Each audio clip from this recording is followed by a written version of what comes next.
Queridos, Romanos 5,12, portanto, assim como por um só homem entrou o pecado no mundo, e pelo pecado a morte, assim também a morte passou a todos os homens, porque todos pecaram. Vamos orar? Senhor nosso Deus, estamos aqui para que possamos, inclusive, ser confrontados pela Tua palavra. Que Tu fales conosco nesta hora, mais uma vez. E obrigado, Senhor, porque Tu tens falado conosco desde a nossa conversão. E Tu tens usado, durante toda a nossa história contigo, e até mesmo antes da nossa conversão, pessoas, muitas vezes pregações e outros elementos para que pudéssemos receber a Tua mensagem. Que nesta manhã não seja diferente, sejamos edificados conforme o Teu querer. Nós oramos em nome de Jesus. Amém.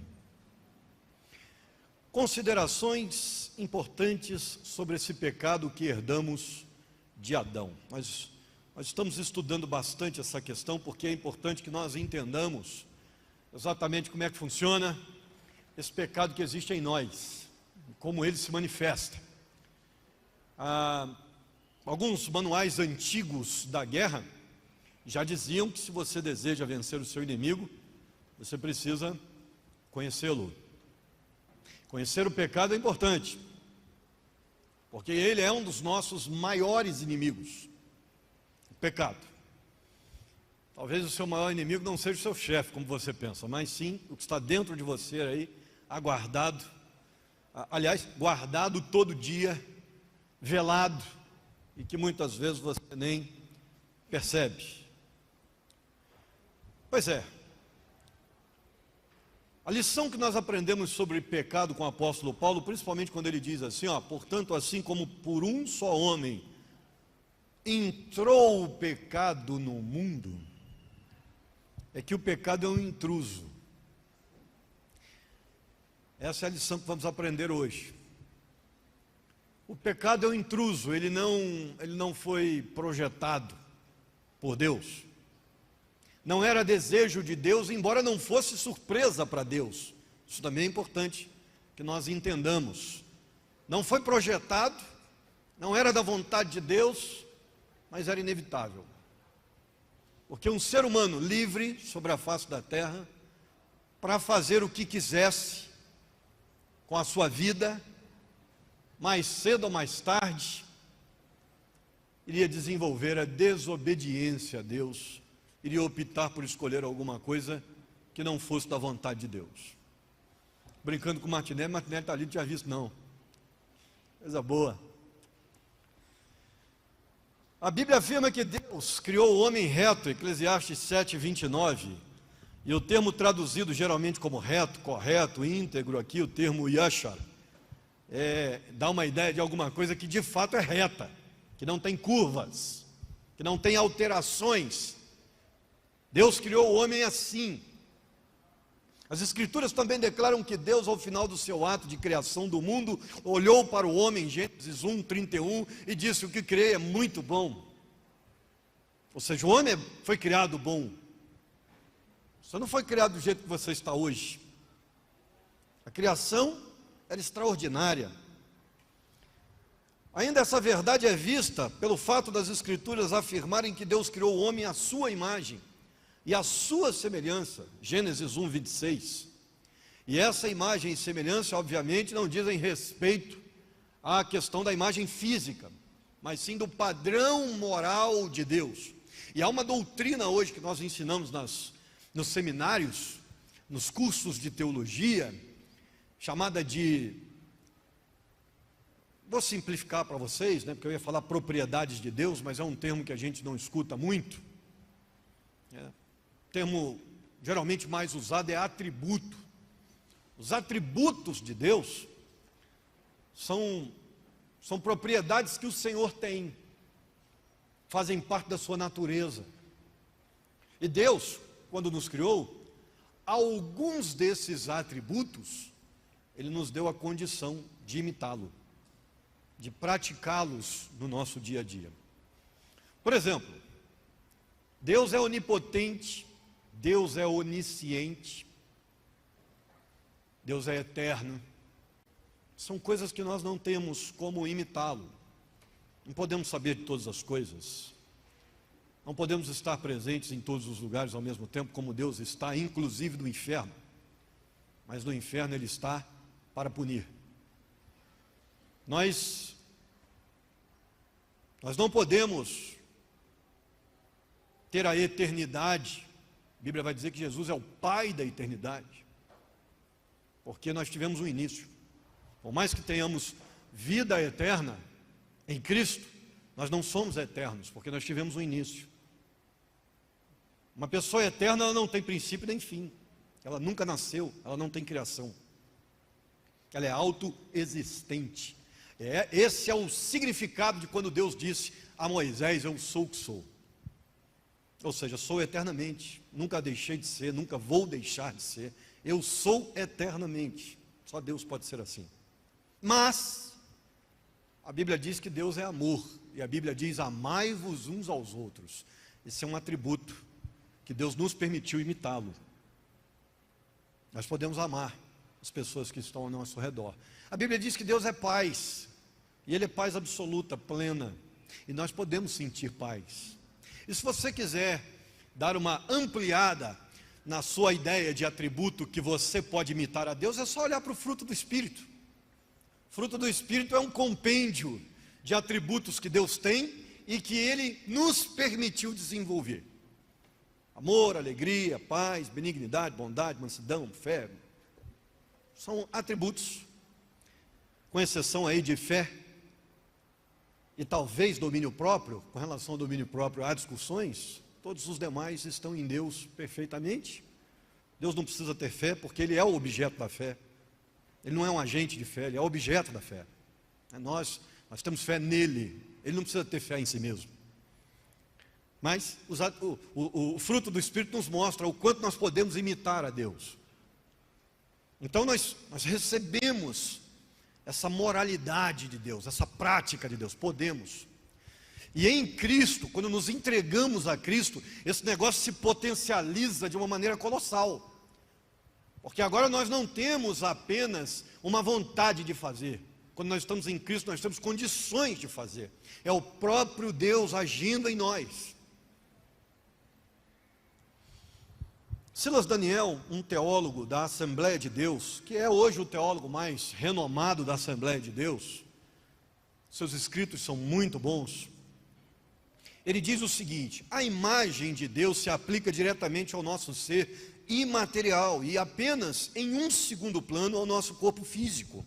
Uma vez que o fato de Deus ter criado o homem fisicamente saudável e originalmente não mortal, a morte entrou no mundo, diz a Bíblia, como consequência do pecado, Romanos 5, 12, 6, 23, diz ele, significa que a substância física original do ser humano também refletia, mesmo que não diretamente, essa imagem e semelhança de Deus. Como um ser criado à imagem e semelhança de Deus, o homem é livre, é um ser livre, racional, autoconsciente, que é a imagem natural, dotado de espiritualidade e também inocente no seu estado inicial, sem pecado. Percebe como essa imagem de Deus em Adão, antes do pecado, é muito vista, é muito clara, dá para perceber. Com a queda, de acordo com Gênesis 3, essa imagem fica distorcida.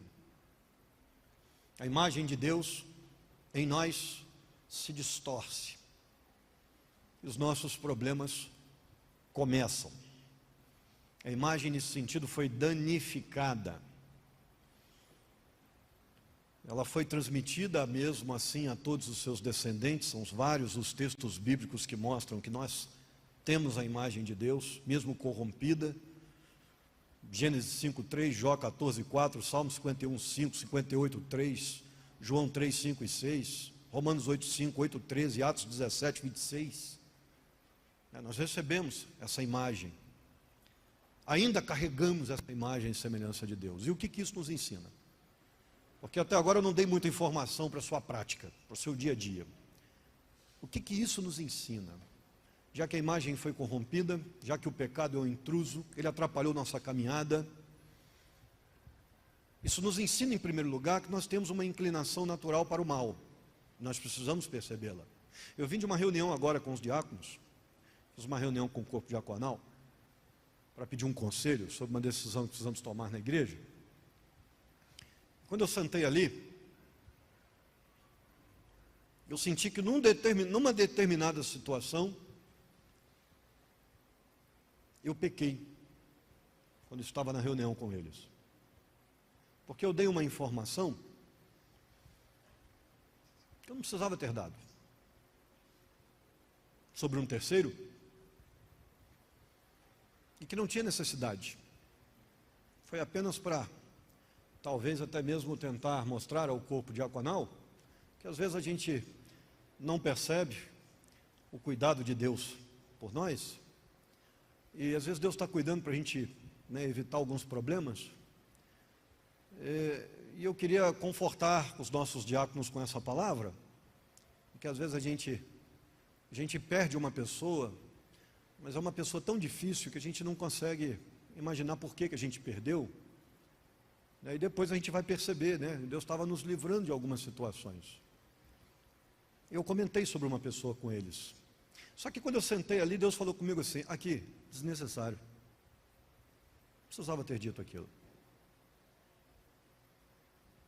Não cabia a reunião. E ali, falando com Deus, eu disse: o Senhor me perdoa. Essa natureza é terrível. Se você não vigiar o tempo todo, você fala mais do que deveria, você denigra a imagem de pessoas, você atrapalha o crescimento dos outros.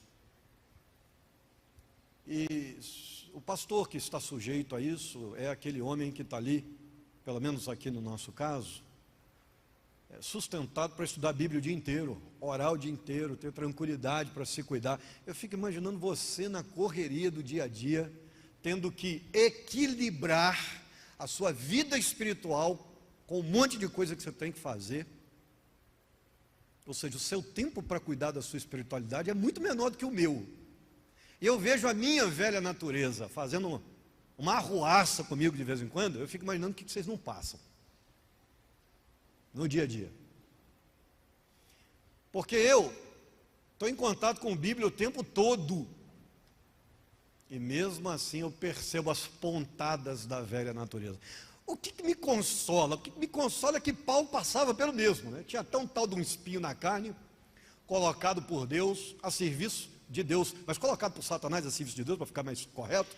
E ele fala: miserável homem que sou. E isso me conforta. Porque senão eu teria, se não é a frase de Paulo, eu ficaria com a sensação de que eu não vou para o céu. Mas se Paulo foi, mesmo enfrentando a sua velha natureza e perdendo algumas batalhas, é a graça mesmo, Mas que dá medo, dá medo. Com a queda narrada em Gênesis 3, a imagem e semelhança de Deus em nós se enfraqueceu, porque ela passou a dividir lugar no nosso coração com a nossa natureza pecaminosa. Então, como eu disse na semana passada, na história dos dois cães, é uma briga constante, e vai vencer quem for mais alimentado. Quanto tempo você tem passado com Deus? Qual foi a última vez que você fez um jejum para vencer os seus pecados, e não para receber uma bênção, ou para orar pela cura de alguém? Qual foi a última vez que você tirou um retiro de oração? Semana passada eu tomei uma lambada de Deus. Eu fiz um propósito com Deus de ter mais retiros de oração. Eu percebi que eu estava virando um camarada no automático, assim, sabe? E vamos lá, levanta cedo e caminha, corre, almoça e vai trabalhar, e volta à tarde, e trabalha o dia inteiro, e meio que na pegada, Isso é meu, é natural, é o jeito que eu gosto de viver. Mas eu preciso parar em alguns momentos e escutar Deus de uma maneira prolongada, porque eu tenho escutado Deus na correria do dia a dia. É no momento que alguém desmarca um gabinete que eu falo, agora vou ter um tempo aqui para orar. É no momento que eu faço uma leitura de manhã, porque eu leio todo dia de manhã. Todo dia de manhã, com exceção do domingo, eu levanto, pego meu livro, minha xícara de café, minha fatia de chocotone, minha companheira diária. Quando vai chegando março, abril, vai dando uma tristeza, os chocotones vão acabando, as fatias vão ficando mais finas. Aquela fatia todo dia que eu me dou o prazer de abrir uma exceção na dieta logo pela manhã, né? Que coisa maravilhosa, gente, aquela fatia. Muito obrigado vocês que contribuíram com essa alegria esse ano. Obrigado, muito obrigado. Ganhei aí na casa de uns 10, 12 chocotones. Vai dar para levar até abril esse ano. Coloque em ordem de vencimento, para nenhum vencer, né? E é bom demais. Pois é, sento lá, a cachorrinha vem junto, porque ela sabe que ela vai ganhar um pedaço. Então ela acorda junto comigo, vira um grude, cola do meu lado. Enquanto eu não dou o dízimo dela, ela não sai de perto de mim. E às vezes ali mesmo ela já deita e dorme de novo, né? Pois é, todo dia eu estou ali de manhã. Aproveito que eu não falo de manhã, né? Eu não consigo abrir a boca de manhã, eu levanto todo travado, todo esquisito. Mas a mente funciona, então ali eu oro, eu reflito, eu olho a minha agenda, eu penso no dia, as atitudes que eu tenho que tomar, as coisas que eu preciso fazer. Beatriz acorda geralmente ou junto ou logo depois, que eu gosto de acordar cedo, durmo um pouco. Aí ela vem, me dá um beijo, pergunta se eu quero outro café. Às vezes eu quero, às vezes não. E ali ela sai para fazer as coisas dela, às vezes vai trabalhar, às vezes vai lavar uma louça na pia. E ali eu fico por 1 hora, 2 horas, 3 horas, às vezes 4 horas.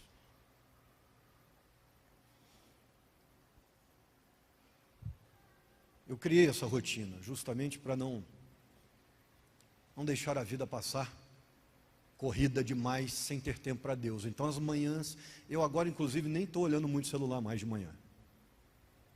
Porque eu estava percebendo que eu estava ficando meio doente com esse negócio de celular na mão, sabe? Toda hora olha, toda hora responde. Então eu tenho respondido mais celular agora, mais para perto da hora do almoço. Quando eu já estou malhando, quando eu estou correndo. Aí no intervalo da malhação, lá entre um peso e outro, eu olho o celular. E eu fico pensando, né? É suficiente? Não é. Então o que eu coloquei no meu coração? Fazer alguns retiros de oração de 2, 3 dias. Então eu pego a minha barraca, minhas latas de sardinha com macarrão, junto tudo e vou para a montanha dessa da vida.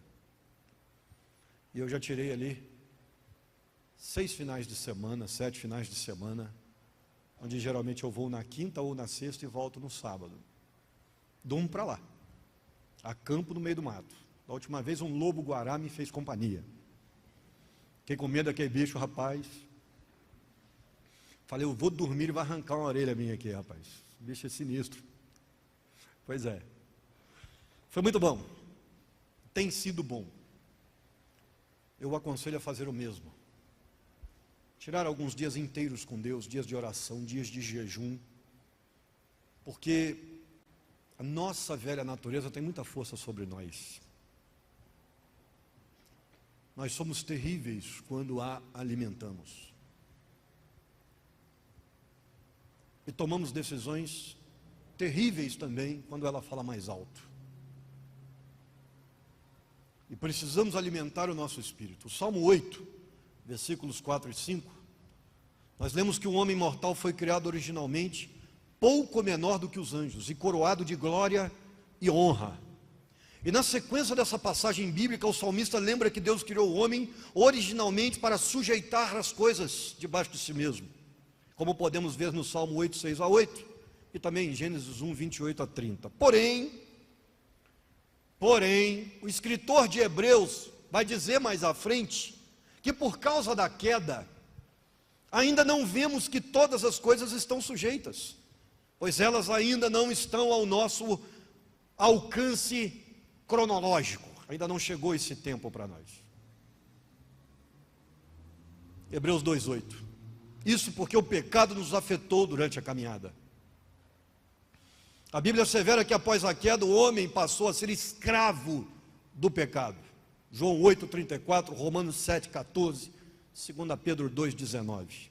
Aquele que nasceu para sujeitar as coisas se tornou sujeito, se tornou escravo, dominado pelo pecado. O pecado passou a ser a condição natural que nós temos. E é por isso que você briga tanto em casa, por isso que você arruma tanto problema no trabalho, e é por isso que você arruma tanto problema na igreja. É por isso também que você tem tanta dificuldade de obedecer a Deus. Lembra do carro que está sempre puxando para o lado do guarda-rei, para o lado da mureta? Somos nós. E essa luta é constante. E é por isso também que depois, se você tem uma consciência cristã apurada, você senta diante de Deus e diz: Senhor, por que eu sou assim? Por que eu falei aquilo? Não deveria ter falado. De vez em quando, né, as nossas esposas, né, elas são históricas, né? Não histéricas não, históricas. E elas têm uma memória de elefante, é um negócio extraordinário, não é verdade? Os homens têm uma memória mais curta. É um negócio mais, tem muito lado positivo na esposa, tá, gente? Eu só estou ressaltando um negativo, mas tem muito lado positivo na esposa. Eu não conheço nenhum, mas tem. Brincadeira. Brincadeira. E aí, é interessante que a gente começa a perceber algumas coisinhas de como, tem hora que eu fico pensando, gente, por que o Senhor deu, Deus, por que o Senhor deu uma memória tão elástica para a esposa? É um negócio, mas deve ser por conta da criação dos filhos. Aí vem a natureza pecaminosa e faz uso indevido dessa memória. Beatriz de vez em quando cita uns negócios. Nossa, você lembra quando a gente namorava que você disse aquilo naquela época me machucou tanto? Meu Deus, eu estou com 21 anos de casado. E a mulher ainda lembra de alguma coisa que a machucou lá no namoro, com aquele ogro com o qual ela namorava. A Raquel começou a rir e não para mais. Deve ter comentado isso essa semana. Ontem. Aí, tá vendo? Aí vocês falam que não, é verdade, gente, não tem jeito. Vocês falam que eu fico aí forçando a barra, mas é verdade. A memória da esposa é um negócio lindo. Se ela usasse essa memória para fazer prova, nós não nos encaixaríamos no mercado de trabalho. Não haveria vaga para a gente. Ainda bem que elas têm um fator emocional extremamente aguçado, elas ficam nervosas na prova. Isso bloqueia a memória, para que a gente tenha chance de trabalhar. Papai é perfeito. Pois é. E eu fico pensando assim, por que eu falei isso? Por que eu disse isso para a Beatriz lá atrás? Não deveria ter dito. De vez em quando eu falo alguma coisa, a Bia faz só assim. Ela dá meio que uma assustada, ela faz assim. Ou seja, não acredito que você falou isso. Para mim acabou a conversa. Aí eu olho a carinha dela e falo assim, para que eu falei isso, meu Deus? Tinha que ter falado que estava bonito. Mas eu fiz um compromisso com a verdade, está feio mesmo. Fico pensando, né?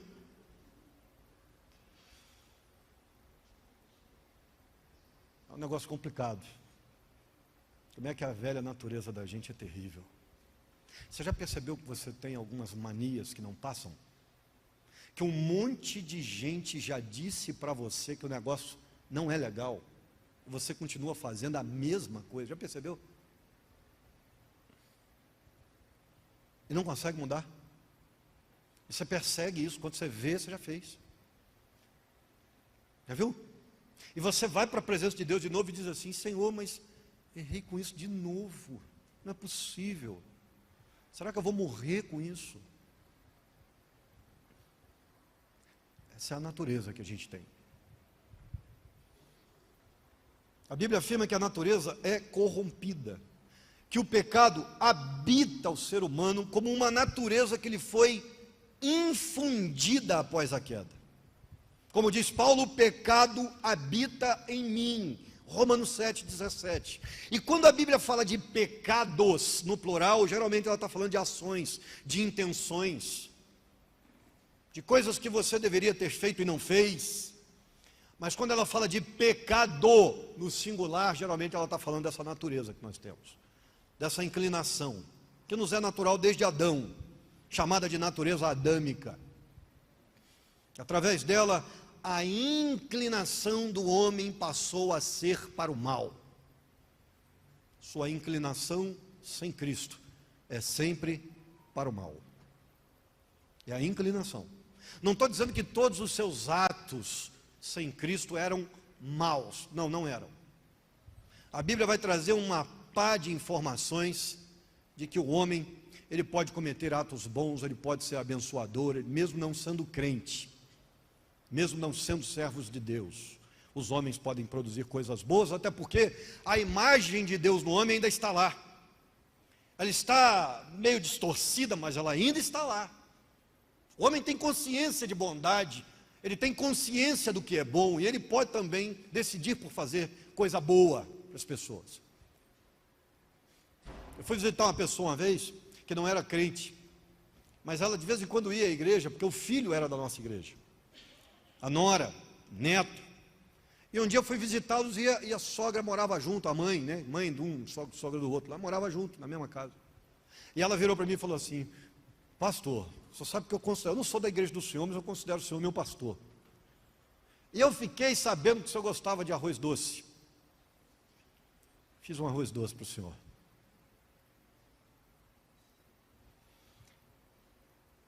Você vê, até religiosamente isso acontece. Você vê, a pessoa não é crente, ela não tem um compromisso com Cristo, porque ela não tinha mesmo, tá? Não é nem um negócio mais ou menos em andamento, não tinha mesmo. E o interessante disso tudo é o carinho, inclusive religioso. Fez um arroz doce, porque é o pastor é um homem de Deus, então vou fazer um arroz doce para ele, porque é um homem de Deus. Como é que pode ter essa percepção, né? Que muitas vezes os crentes não têm. Não estão nem aí, tratam de qualquer jeito. Tem muito crente assim na vida aí fora, né? Mas é uma realidade muito interessante, eu percebi aquilo, né? Como é que Deus realmente convence, trabalha no coração, como é que o homem pode até desenvolver atos de fé nesse sentido. Coisa boa, não é porque foi para mim, não é isso que eu estou dizendo. Mas como é que tem uma percepção dessa? De fazer porque é pastor. O homem pode desenvolver muita coisa boa, e a gente vê isso na história, mas a sua inclinação é má. E viu o Senhor que a maldade do homem se multiplicara sobre a terra, e que toda a imaginação dos pensamentos do seu coração era só má continuamente. Gênesis 6, 5. Isso gerou um dilúvio. E ainda, a imaginação do coração do homem é má desde a sua meninice. Gênesis 8, 21. O Novo Testamento, o apóstolo Paulo, evocando Eclesiastes 7, 20, trazendo à memória Salmos 14 e 53, ele enfatiza essa condição geral e ele diz assim, ó: todos estão debaixo do pecado, como está escrito, não há um justo, nenhum sequer. Não há ninguém que entenda, não há ninguém que busque a Deus. Todos se extraviaram e juntamente se fizeram inúteis. A palavra inúteis aqui tem um sentido de inúteis para a perdição. Não há quem faça o bem, não há nenhum só. Romanos 3, de 9 a 12. Ou seja, não há no homem nenhuma capacidade de se salvar, não há no homem nenhuma bondade total. Não há nenhum homem sequer que faça o bem completamente, que tenha desenvolvido isso plenamente. Todos nós estamos corrompidos. Todos nós. Agora você está começando a entender, nós precisamos de Deus. Sem Deus nós estamos perdidos. Sem Deus, seu vizinho está perdido, seu filho está perdido, seu pai está perdido, sua mãe está perdida. Sem Deus, seus netos estão perdidos, por mais lindos que eles sejam. Eles estão perdidos. Sem Deus, seu chefe está perdido. Não há solução fora de Cristo. E é por isso que temos que pregar. O mundo está perdido. O pecado é a via de regra do ser humano. Mas as Sagradas Escrituras não declaram apenas que, como resultado dessa escravidão do pecado, o ser humano se tornou um pecador por natureza. As Escrituras também declaram que o ser humano, por ser um pecador por natureza, é incapaz de vir a Deus por suas próprias forças. Efésios 2, de 1 a 10. Incapaz. Deixa eu dizer uma coisa para você. Seu sogro não vai se converter por si só, ele não vai enxergar o caminho por ele mesmo. E Deus decidiu fazer de nós um veículo para que as pessoas possam enxergá-lo. Ele poderia ter feito isso sozinho, e na verdade ele faz isso praticamente sozinho, através do Espírito Santo. Ele convence do pecado, da justiça, do juízo, chamada graça preveniente. Ele vai agindo antes no coração, mas ele decidiu nos incluir no projeto, fazendo-nos pregadores do Evangelho aos perdidos. A Bíblia diz que os anjos queriam fazer, mas Deus deu esse privilégio aos homens. E nós precisamos não só da nossa salvação, nós precisamos apregoar a salvação às pessoas perdidas. Se você me perguntasse qual foi o maior prejuízo dos batistas brasileiros nos últimos anos, e eu diria: nós nos tornamos uma denominação de bocas fechadas. Nós crescemos basicamente por 3 motivos. Primeiro, por poucos entre nós que pregam de verdade. Segundo, a graça preveniente que vem de Deus. Se Deus não convence, as nossas comunidades estariam muito mais perdidas. O que eu tenho escutado de gente que passa aqui na frente da igreja, vem, marca um gabinete e diz assim: pastor, passei aqui, vi essa igreja, Deus falou comigo. Deus falou comigo que eu deveria entrar. Eu entrei. Eu já escutei isso várias vezes. Isso tocou no meu coração. Se Deus não ajuda, a PIB teria dificuldades para crescer. E a terceira questão, que nos ajuda, as igrejas que pregam. Eu arriscaria dizer que mais da metade das pessoas que está aqui, mais da metade, tá? Olha o português, é a metade que é o sujeito. Mais da metade das pessoas que está aqui não foi ganha pela denominação batista. E olha, que eu sou batistão roxo, amante desta denominação. Mas eu tenho que falar a verdade. Deixamos a pregação lá atrás, do Evangelho aos perdidos. Como povo, de repente você está pensando assim: eu não, pastor, eu prego, eu evangelizo. Isso é uma exceção hoje, sabia? Os batistas estão aprendendo a fechar a boca e não pregam o Evangelho. Isso tem nos preocupado. E é por isso que eu acho que a Assembleia de Deus, eu tenho certeza, é uma bênção na vida da gente. Porque assembleano prega até para nós. É ou não é? É o que eu digo para vocês. Toda vez que eu vou pregar num congresso da Assembleia de Deus, eu recebo uma revelação de que eu não sou batista. Eles tentam ganhar até a gente que é pastor, eles tentam ganhar a gente. Mais barato. Eu contei para vocês que a minha família lá em Minas Gerais me ofereceu o cargo de presidente da denominação. Pastor falou sério, serinho mesmo. No púlpito, pastor Luciano, dia que o senhor quiser vir para cá, eu cedo a minha cadeira de presidente para o senhor dirigir a nossa denominação. Amém, pastor? Falei, então, ele tem que orar por isso aí, rapaz.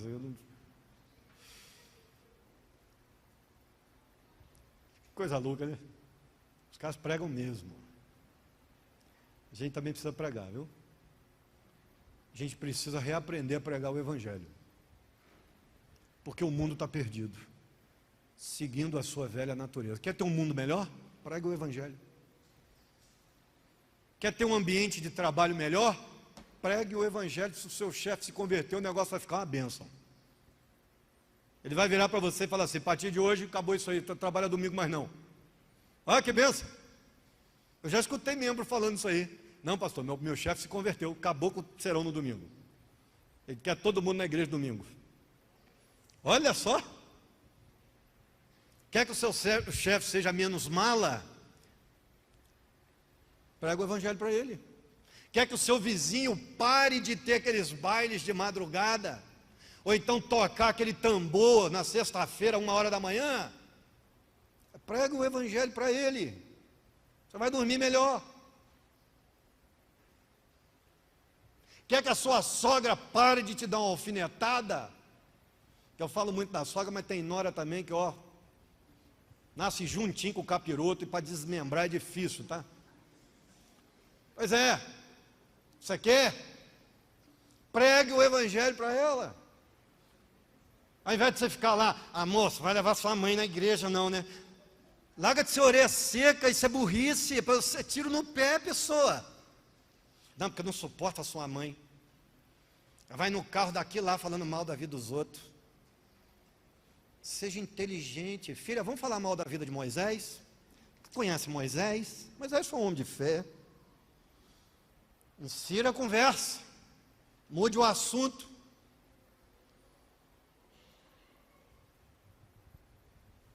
Menina começa a namorar, o menino não é crente, já está errado, não deveria nem ter começado, mas ela não quer abrir mão. Prega o evangelho para ele. Ao invés de ficar implicando com a filha que já tomou a decisão, que já tem 30 anos nas costas, que você não vai conseguir mais demovê-la disso. Prega o evangelho para o rapaz, chama ele para almoçar. Senta ele na mesa, ao invés de deixar ele lá fora. Prega o evangelho para ele. É assim que o mundo melhora. É assim que o reino de Deus cresce. É assim a única maneira de reverter o andamento natural da velha natureza. É a única forma.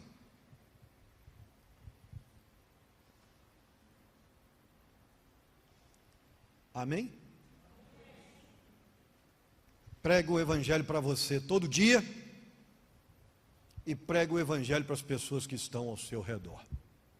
E dessa forma, nós vamos conseguir solucionar o maior problema da humanidade, o pecado. Nosso maior inimigo não é o diabo. O diabo já está derrotado. E a Bíblia diz que a partir do momento que nós nos convertemos, o mal nem pode nos tocar.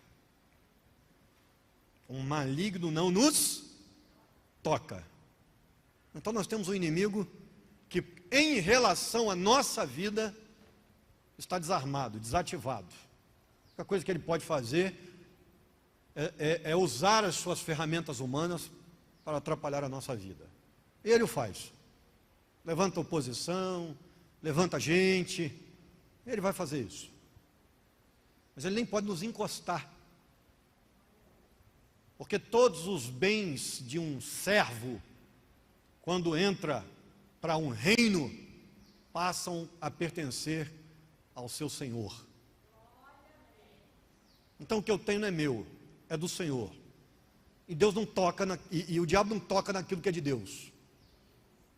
Então eu estou tranquilo que eu estou resguardado. A Bíblia diz que Deus cuida de mim, vai cuidar de mim, Ele é o bom pastor. O mercenário não tem vez nesse aprisco. Então eu estou tranquilo, você também deve estar. Beleza. Com relação ao diabo, tranquilo. Mas o pecado está aqui dentro. Dentro do meu ser. E se eu não cuidar disso diariamente, ele me derruba. Porque é a minha inclinação natural. Eu quero pecar por natureza. Se eu não vigiar, se eu não cuidar da minha espiritualidade, se eu não perseverar em obedecer a Deus, se eu não der ouvido ao que o Espírito diz à igreja, eu vou me corrompendo, vou me afastando, vou me esquecendo das coisas de Deus, e vou me esfriando, porque é assim que funciona. Então precisamos cuidar de nós mesmos. E precisamos pregar o Evangelho se queremos um mundo melhor. E eu quero fazer um desafio para você. Aliás, dois desafios para você hoje. Exercícios de espiritualidade. Eu não gosto de marketing eclesiástico. Não gosto dessas coisas, quem me conhece sabe disso.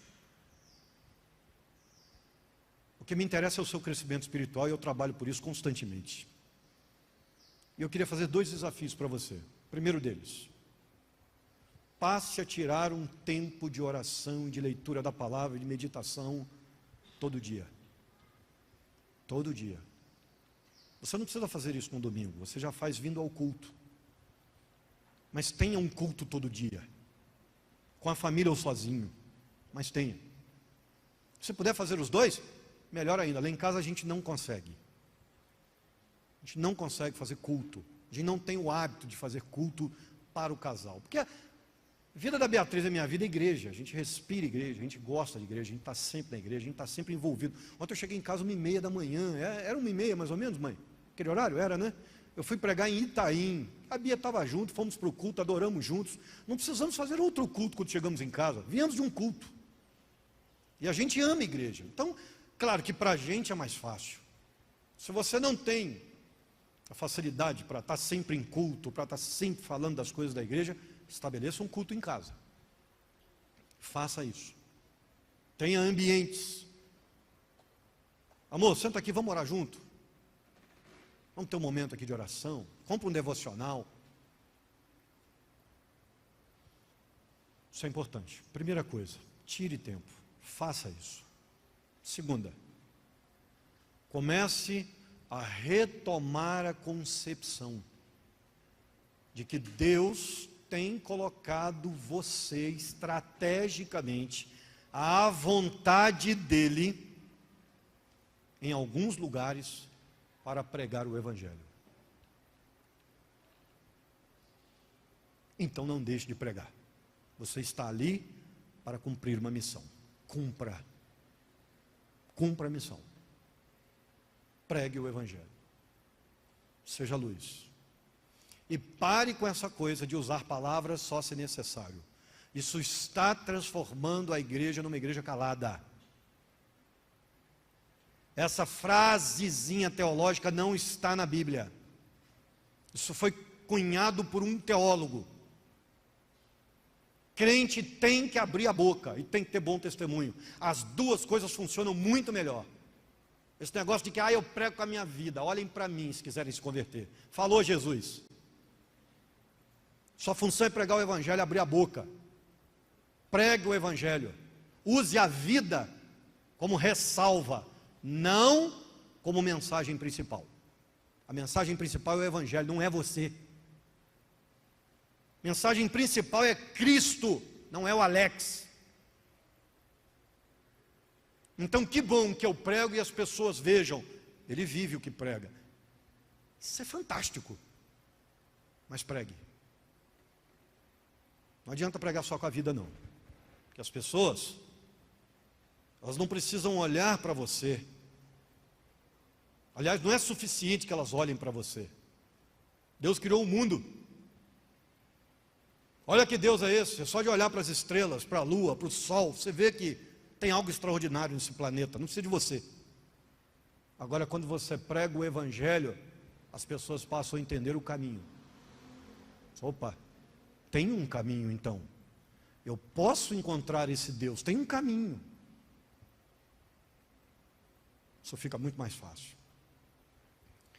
Se você quiser, a partir de agora, em Deus, aceitar um desses desafios, ou os dois, eu queria que você ficasse em pé, quero orar por você. Para você que reconhece, eu preciso voltar para esse caminho aí, a fazer essas coisas. Ou então uma delas, eu preciso. Quero fazer aqui hoje diante de Deus um acordo. Eu vou perseguir isso. É isso? Fique em pé, eu quero orar por você. Pedir a Deus para que Deus dê forças a você para retomar essas práticas. Nós não podemos viver sem elas. E talvez você não saiba o motivo de estar tão vazio.